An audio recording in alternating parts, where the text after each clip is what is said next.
नमस्कार, स्वागत है आपका। आप देख रहे हैं प्राइम डिबेट। मैं हूं आपके साथ सुमित झा।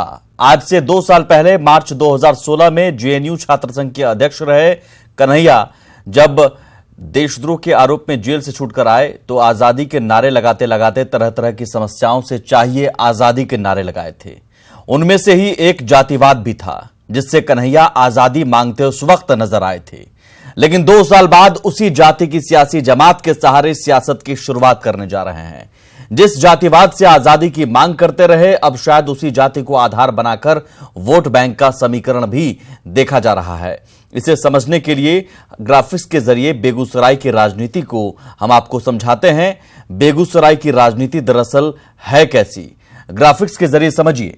जहां से कन्हैया के चुनाव लड़ने की चर्चा है, दरअसल कन्हैया के कन्हैया होने भर से बेगूसराय से चुनाव लड़ाने की बात नहीं है। इसके पीछे उनकी जाति के आधार पर सियासी समीकरण भी देखा जा रहा है।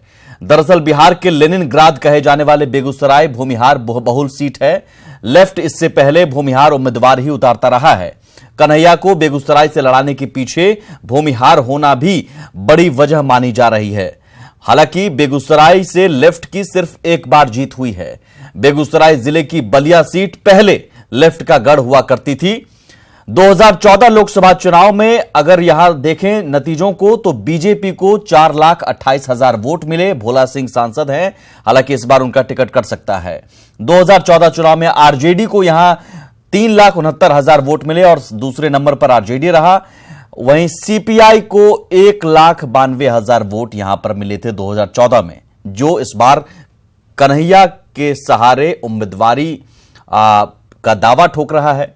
वैसे कन्हैया को स्टार प्रचारक भी बताया जा रहा है, तो सवाल है कि क्या स्टार कन्हैया के सहारे अब राहुल तेजस्वी सियासी तारे चमकाएंगे? क्या राहुल तेजस्वी को अब स्टार प्रचारक कन्हैया का सहारा लेना पड़ेगा?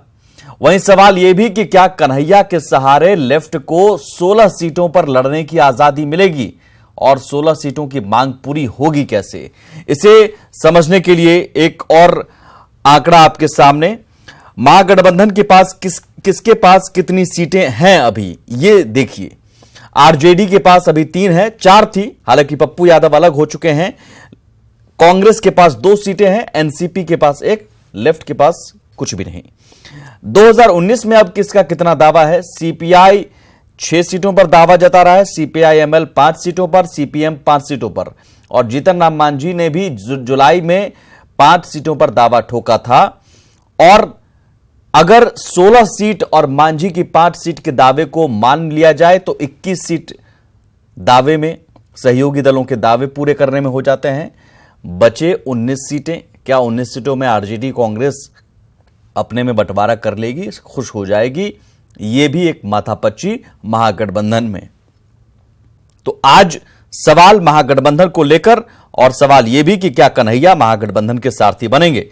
हमारे साथ 3 मेहमान जुड़े हुए हैं।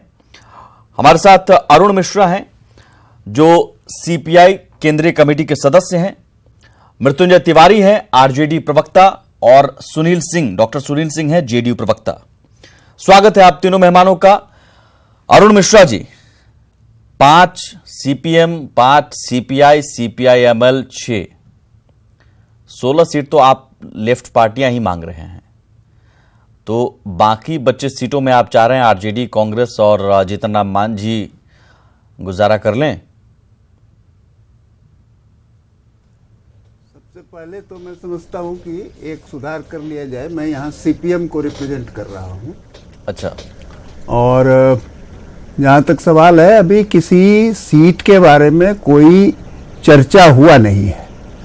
अभी लेफ्ट पार्टी एक साथ मिलकर के जन समस्याओं को लेकर के मैदान में संघर्ष कर रहे हैं और हम ये समझते हैं कि लेफ्ट के सामने सबसे बड़ा सवाल है कि मोदी और उसकी राजनीति को कैसे हराया जाए। बिना चर्चा के तीनों पार्टी अपने अपने दावे कैसे कर रहे हैं?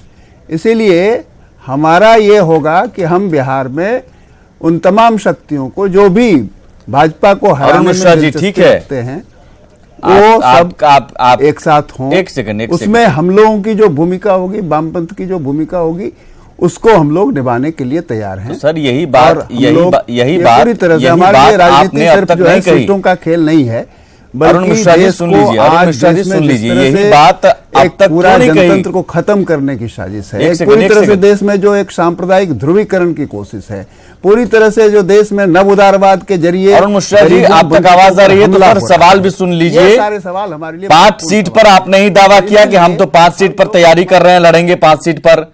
सीपीआई एमएल 6 सीट पर, सीपीएम सीपीआई 5 सीट पर। हमारी जो ताकत है, वामपंथ की जो ताकत है, वो ताकत इसमें लगेगी। इसलिए अरुण मिश्रा जी, मुझे लगता है कि यहाँ आप डिबेट में बैठे हुए हैं सर। व्यक्ति की भूमिका अरुण है, मिश्रा जी और प्लीज, उस भूमिका को हम लोग डिबेट में बैठे हुए हैं, यहाँ पर सवाल भी सुना जाए। जनता के सवालों पर एक धार में आप बोले जा रहे हैं, ऐसा लग रहा है किसी मंच पर आप बैठे हुए हैं, में भी उसी दृष्टिकोण आम सभा को संबोधित नहीं कर रहे हैं सर। यहां पर प्लीज सवाल भी सुनिए। आप तक आवाज आ रही है? अरुण मिश्रा जी, आप तक आवाज आ रही है सर? हाँ, आवाज आ रही है? हेलो, आवाज आ रही है सर? हेलो। चलिए ठीक है, मैं तकनीकी सहयोगी से बोलता हूं इन तक आवाज